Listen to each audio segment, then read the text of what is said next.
Jeff, there's a list of several people here that are going to be talking with us, and I understand they will be, but what we'll do is we'll turn the time over to you, and then you can introduce and kind of roll out the conversation for us. Go ahead, Jeff. Thank you, Chairman. Good morning, Chairman, members of the board. Again, thank you for the opportunity to give you a brief update on the COVID response. I would like to thank our partners from Summit Healthcare and Little Colorado Medical Center for joining me. I'm going to give a brief update, and then I'm going to ask our partners to give an update on their facilities.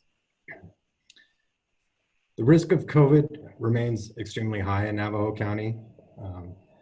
As of this morning, Navajo County, we have 4,877 cases and 162 fatalities. Over the past couple days, our numbers have kind of flattened out and even looking to trend downward. But the caveat to that is we do know that there is a significant backlog of pending tests. So we anticipate that our daily numbers will jump back up as those tests are processed through the different laboratories. Slowing the spread and avoiding risk. That is our goal. We don't have a way of preventing it or stopping the virus. So using the tools that we do have to help lower the risk and slow the spread is really where we need to focus on. And those have remained the same for some time now, and that's staying home when possible. Physically distancing, wearing a face covering when in public, washing hands, disinfecting surfaces, and coughing or sneezing into a tissue or bent elbow.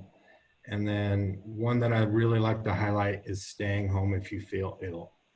We continue to see cases that are linked back to a workplace exposure where somebody came to work when they knew they didn't feel well.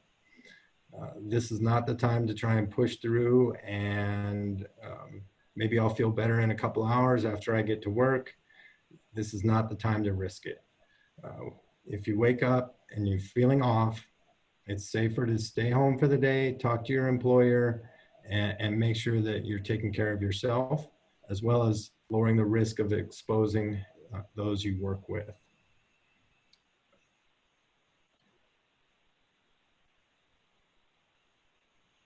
I'd like to go ahead and turn the time over to our partners. First, I'd like to introduce Jack Dempsey and Christy Ross from Little Colorado Medical Center. And then after they are done, we'll have Ron MacArthur from Summit give an update on their facility. So, Christy.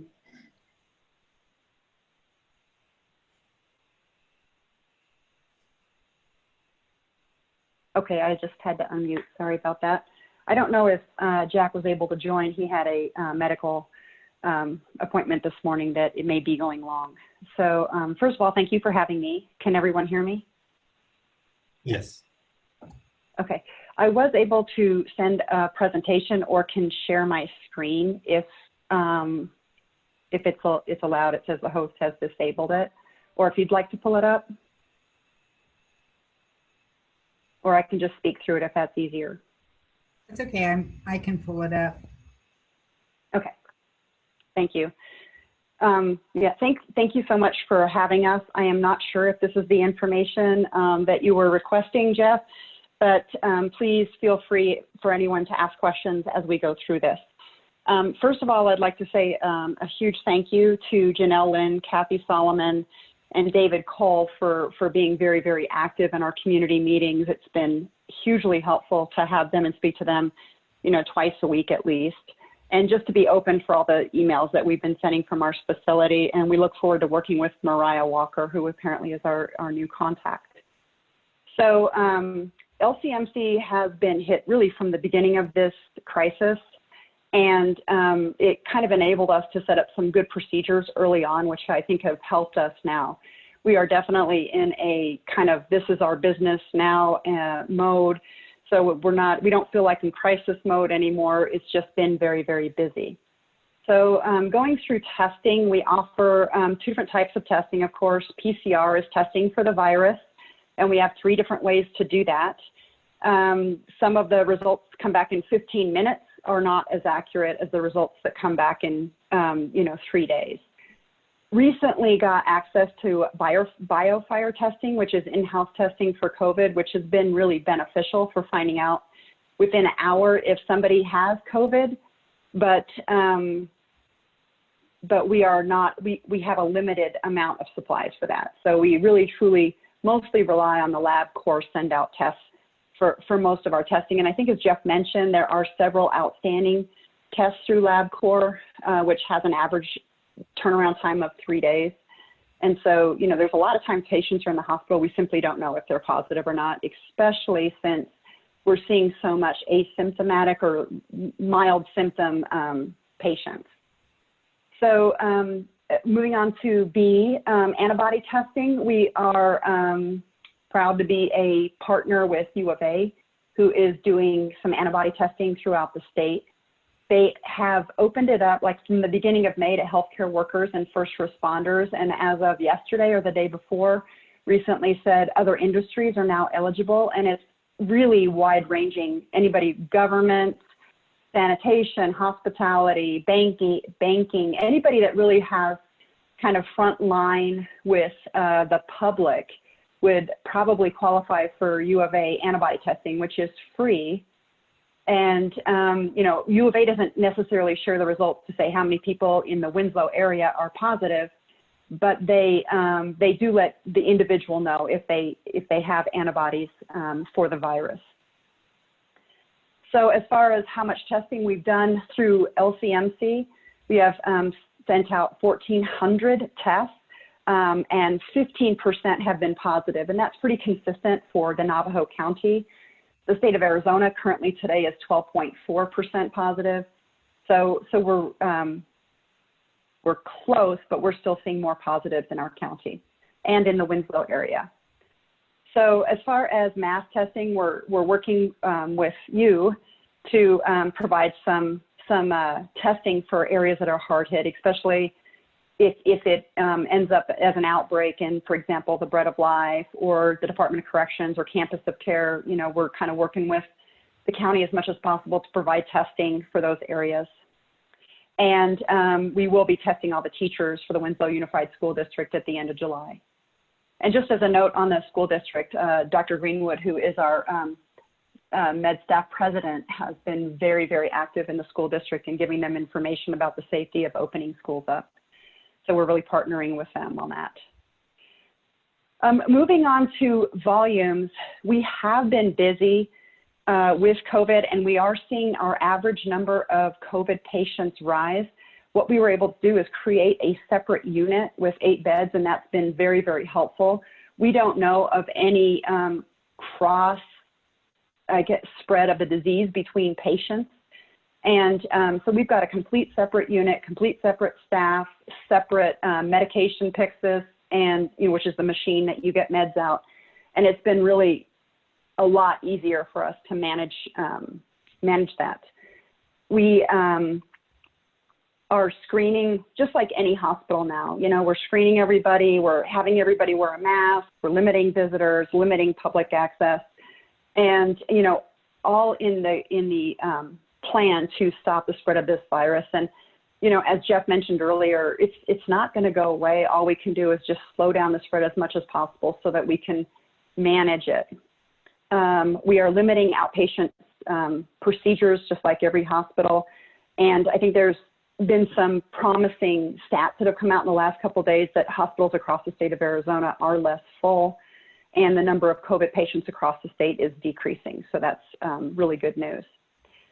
As far as the emergency department is concerned, we do have dedicated COVID rooms, and the number of patients that we're seeing are increasing. A lot of those patients are getting discharged, so they seem to be a little less sick than they were in the very beginning. In the very beginning of this pandemic, we saw a lot of really sick people, and in fact, just in the Winslow area, our number of deaths on April 23rd was 7. And since April 23rd, we've only added one more. Thank God, we've only added one more, but we were definitely hit early on.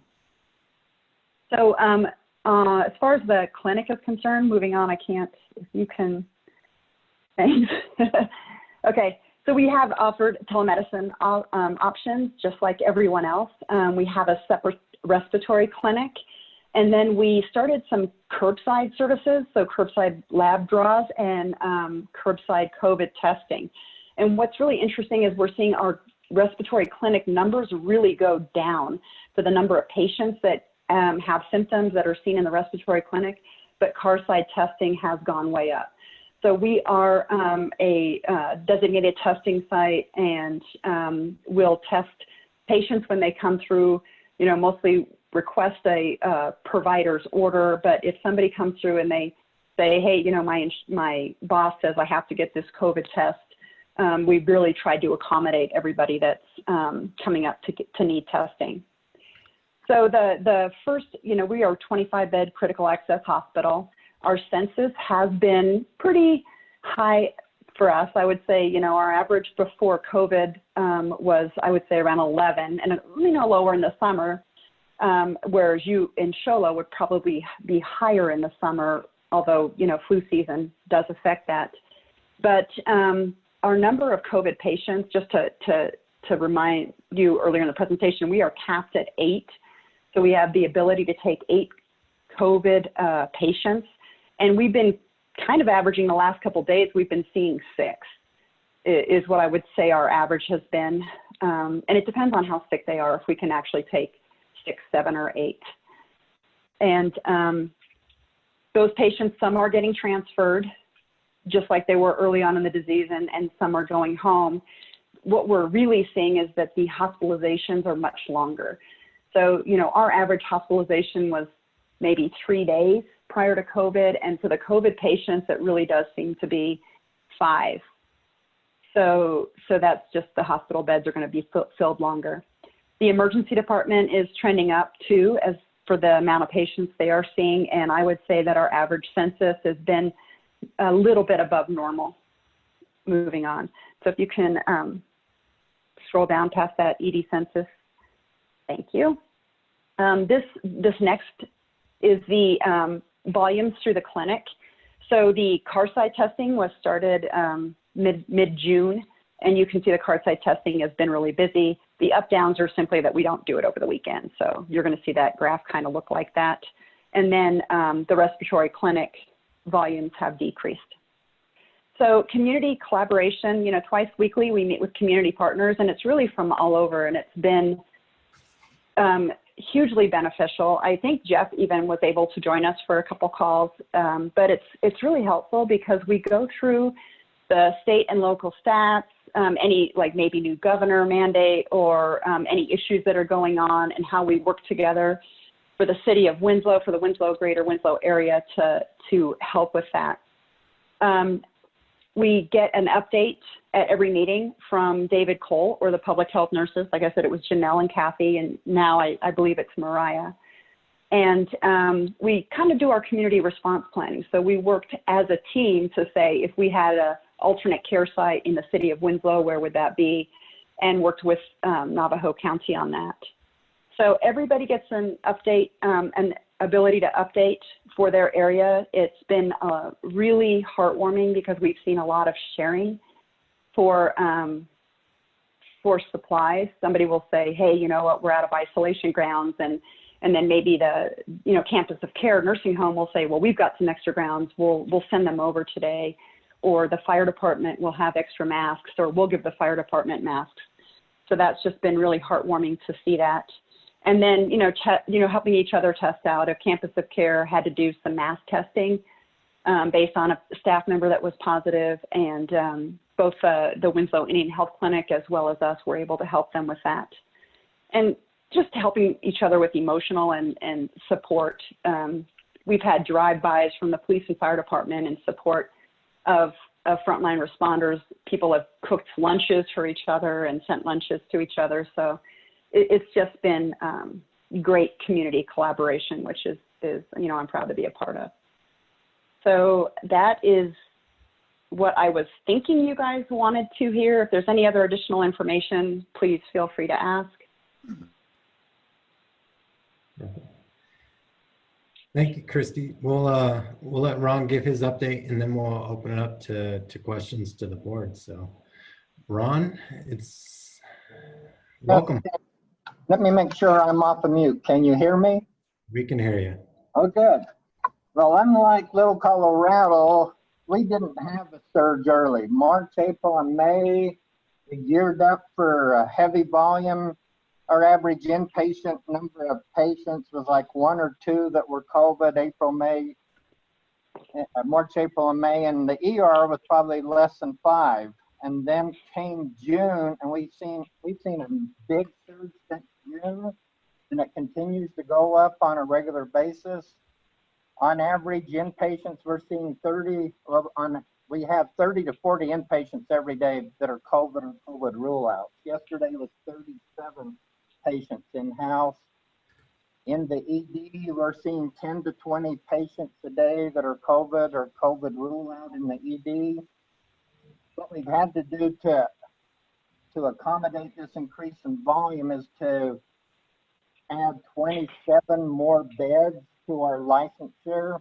You know, we're licensed for 101 beds. Our ICU has 12 beds. We've added 11 more ICU beds. 6 of them are coming from our surgery units. 5 are coming from our cath lab. We've also licensed 16 more med-surg beds to handle the surge. Our biggest difficulty the past 2 weeks has been staffing, to have enough staff to handle all of the surge patients. With the help of Jeff, we was able to get DMAT in, brought in 14 nurses. The VA, another national group, brought in 17 nurses. We've got 25 agency nurses scheduled to come on board this week and next week.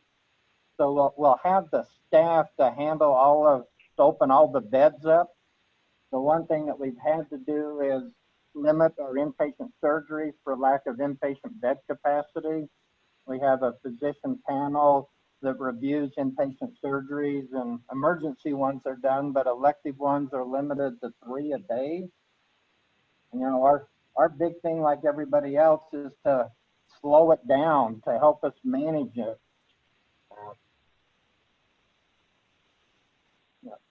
We're capable of handling what we have, but until it levels out, we're kind of concerned that it's making it difficult this is our time of year when we have our peak volume with our seasonals here, and it's harder to meet their needs, especially the surgical needs right now, given the COVID crisis.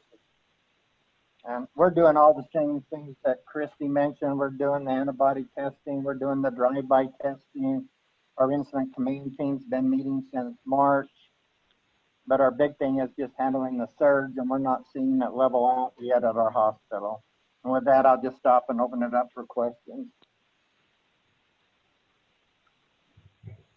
Well, thank you, Ron. Thank you, Christy. I just wanted to reiterate that we do appreciate the partnerships and any response. You know, your response is only effective if you have good partnerships in the community, and, you know, hearing what others are going throughout the state, you know, it makes me really appreciate what we have here and the tight partnerships that we have. So thank you, guys. Chairman, with that, we'd be happy to answer any questions that you may have. Thank you for your presentations, everybody. Real quick, do we have members of the board that have questions or comments that they'd like to make at this time? Chairman Whiting, I do have one. Go ahead, Supervisor Thompson. Go ahead. This is to Christy. How does one apply to take the UFA antibody testing? And can you also email us that information? And additionally, I think what you keep saying is that working together, you know, it does bring a lot of good results, and really appreciate you for doing that. So again, thank you, Chairman. Thank you, Supervisor. Yeah, thank you. I will absolutely send the U of A testing information. Thank you very much. Any other additional questions, comments?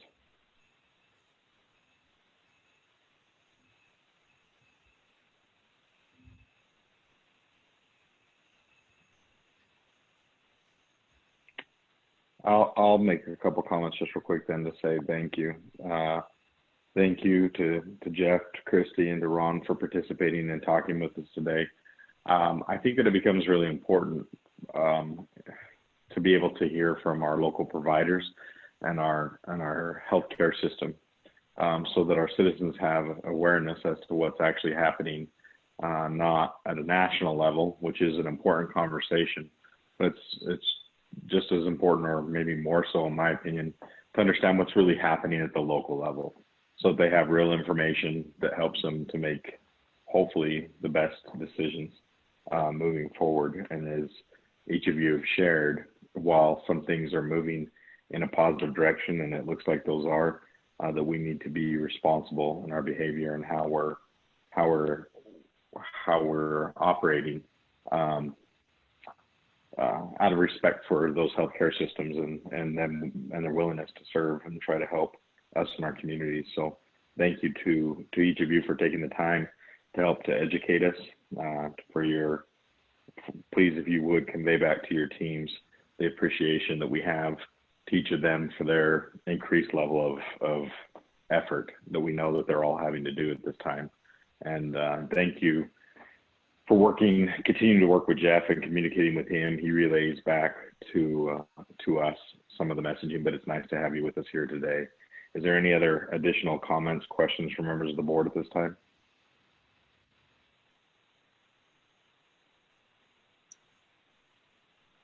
Okay. Jeff, any other comments from you? No, that's all that we had. Perfect. Thank you then. That being said, appreciate the update on COVID-19. Chair would entertain a motion at this time to return to regular session.